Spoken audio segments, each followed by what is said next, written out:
All right, so we're out here today on Top Hill Road with Louisville Metro Public Works. They are doing boom mowing.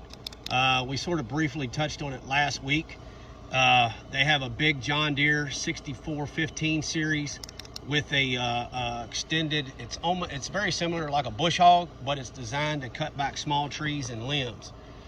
We also have the crew leader, Robert Jones, aka Rozzy. He's been with Louisville Metro for 11 years. He started out as an equipment operator, which we've talked about in class. Well, not you guys, my seniors have. So basically, straight out of high school, you can apply for Louisville Metro Public Works. An EO, equipment operator, starts off at $20 an hour. All right, that's a pretty good start. That's right around $40,000 a year. But it goes back to what we talked about too. It's not just about how much money you make an hour. Look at your benefit package. So for every $20 an hour employee, that company pays an additional $12 for your benefits. So instead of you really making $20 an hour, you're actually making $32 an hour with your benefit package. And Louisville Metro has one of the best benefit packages out there as far as your insurance, your dental, and your vision. So what we're going to do now, we're going to do a little question and answer session with Mr. Rozzy about some of the safety aspects that go into boom mowing, as far as like the signage, the work zone setup. If you've never been on Mitchell Hill or Top Hill Road or Jefferson Hill, it's an extremely tricky work zone to set up because of the hills and the 90-degree and tight turns that are up here. So visual ID of traffic becomes pretty hard. So, Rozzy, can you hear me? Yes. Am I moving a little bit closer? All right, I'm gonna flip my camera around and get Mr. Rozzy on camera. See, how do I do this? I'm new to this too, so bear with me. All right, here we go. So, what are some of the safety aspects you have to look for out here while boom mowing? Well, when you're boom mowing, the first aspect is setting a job up, making sure, looking and identifying all the hazards there are on the road and with the equipment. So you basically start off with setting your signs up on, they provide you a book, it's a traffic control book, and it tells you, and it's only for ideal setups, which in real life is not every job's going to be real life. So we're on a road that's 35 mile an hour. So that means when you set up your safety signs, which your first sign is going to be a road work ahead, one lane road, because we're shutting one side of the road down, and then you have a flagger sign, and they all have to be spaced out depending on the speed of the traffic. So if you're on a 35 mile an hour road, it will be 300 to 350 foot apart per sign. And that is, that is a state or federal mandate. If you're on a 45 mile an hour road, at 450. So each 10 miles you go up, you have to stretch your signs out that much further. That way, the faster you go, if your signs were too close, they'll pass a sign before they actually be able to read that sign. Okay, so that explains the signage and how the road is set up. You use flaggers on your roads. How do you communicate with your flaggers to let traffic through on your one lane road? So when you set up a system, a two flagger system, and you're dealing with where they can't visually see or talk or communicate with each other, then they have to have a radio device, and that's very important. Your flaggers are more important than anybody pretty much on the job, because they're the ones that provide you the safety from the traffic that you're dealing with. So they have to know what their role is, and that's very important. All right. Some of the safety aspects as far as before you actually start boom mowing, what are some of the things that you run into that you have to avoid with your mower? Well, first of all, you have to walk the job and make sure there's nothing hidden. I mean, there's water caps, there's fire hydrants, there's tension cords for telephone poles, which could be hidden in the brush itself. There's just there might be an old fence that's left in, and we've ran into that on this job. You have to walk it and identify all your hazards that you could mow into, because that could damage your, equipment's not cheap, so it's, stuff that you're responsible for. And then once you start mowing, you have to stay, at least 75 to 100 feet away from that mower, because while it's mowing, it could fling anything, metal, rocks, anything it comes in contact with, it could fling it and actually hurt somebody. So you want to stay clear from it. You want to be able to communicate. My operator has a radio, so not only can he hear me when I have to communicate with him, but he also is listening for my flaggers, so they communicate with him, and he can hear whether to stop because traffic's coming, because you can't mow when traffic's coming.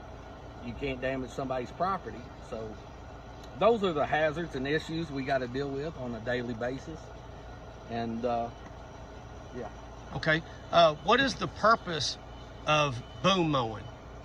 Well, boom mowing, you have overgrowth, and you can do it one or two ways. I work for the state side of it, and we hand cut everything, which is a lot of work. Or you can do it with a boom mower, which gets a lot better. It saves a lot more time. It creates a little bit of a mess that you have to clean up afterwards, but in reality, it saves time. So the overgrowth that Mr. Rozzi's talking about is the tree branches, tall grass, that kind of stuff grows out onto the road to where when you're driving by with your car, it can damage your car. It creates a hazard of the road. And one of the things that Public Works is in charge of and puts a priority on is removing hazards on the road. These guys are on call 24/7 today, 24/7 every day. If a tree falls at 2 o'clock in the morning across the road, Mr. Rozzi will get a phone call. He'll have to go out, call a couple of operators in. They'll have to cut the tree up, push it off to the side of the road, and then pick it up the next day. I know when I was out there with the city also, we had a big major storm. That was last year. How many trees did we have go down? I had 82 trees just in my district go down in one night. Rozzi was in the West District. I believe they had over 100 trees go down in one night.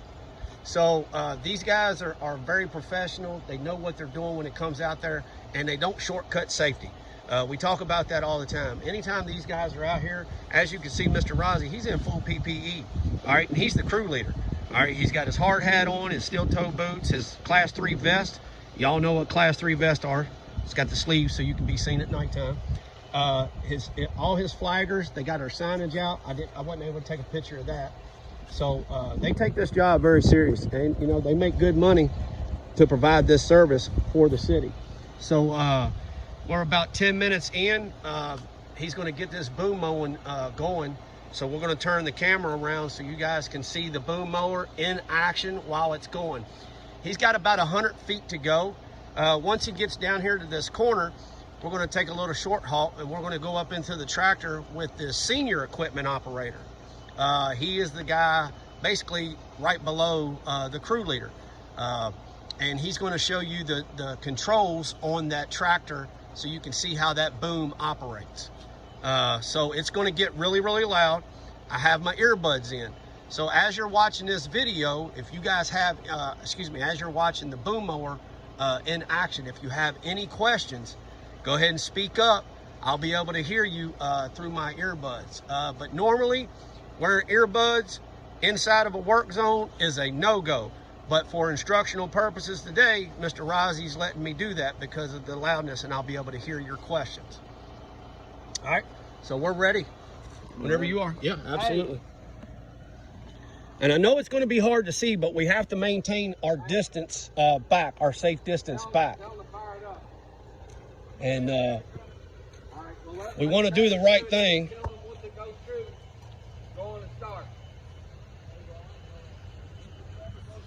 We want to do the right thing as far as keeping our distance back. I try to go as far as I possibly can to stay safe. Mr. Rozzi ain't gonna let nothing happen to me.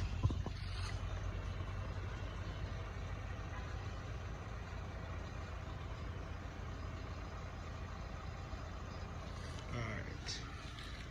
Can everybody see? All right, I know it's a little bit further back. Right now, I'm probably about 100, I'm about 75, 80 yards away right now from the tractor. And I will tell you this, I've seen it firsthand.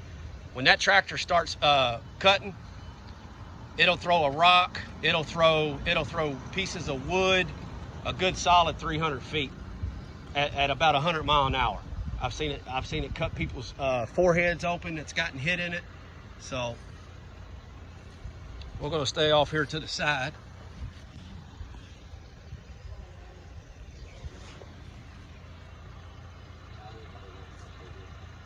Yeah, and see, as you can see, some of these cars are coming through the work zone. You see how your flagger's out down there right there? So like Mr. Rozzi said, they've got they got walkie-talkies. That's how they're communicating through the operator. Anytime traffic comes, that operator has to pull off the side of the road and stop cutting so he doesn't damage any vehicle. If you look at it right now, he's uncradling the boom mower right now.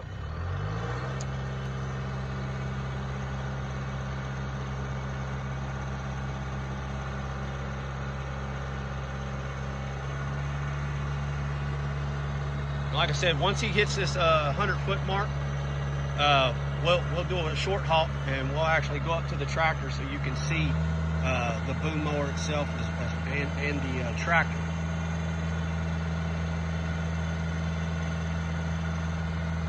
Can everybody see?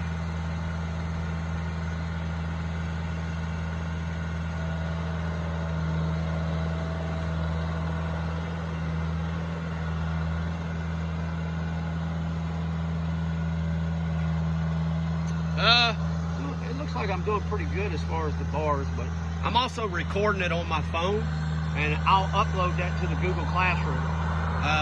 These guys are working with me today, being awful nice, but we don't want to interfere with their lunchtime either. So we're going to run this first class and then I'll upload it for the second period class.